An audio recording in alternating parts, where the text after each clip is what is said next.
Hi everyone, Deepavali శుభాకాంక్షలు. నరకాసురుని చెప్పడం వలన చీకటి పోయి మన జీవితాలు వెలుగు వచ్చింది. అలాగే ఒక చిరు దీపాన్ని వెలిగిస్తే ఆకాశం అంత చీకటి ఉన్నా వెలుగునిస్తుంది. కానీ ఆ వెలుగు నిలబడాలంటే భూమి కావాలి. అదేంటి, భూమి ఎక్కడైనా ఉంటుంది కదా, కానీ ఆ భూమిని సొంతదైతే మీ ఇంటి నిండా వెలుగునిస్తుంది. మీ భవిష్యత్తుకు మరి భావితరాలకు వెలుగునిస్తూనే ఉంటుంది. మీ ఆలోచనకి ఆలస్యం కాలేదు. ఇక ముందు ప్లాట్ కొనాలా వద్దా అని ఆలోచిస్తే ఇప్పుడు ఆలస్యం అవుతుంది. సో ఈ దీపావళితోనైనా మంచి నిర్ణయం తీసుకొని భూమిపై ఇన్వెస్ట్ చేద్దాం.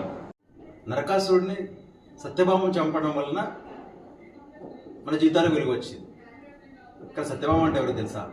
Bhudevi. Good luck. Thank you. Once again happy Diwali.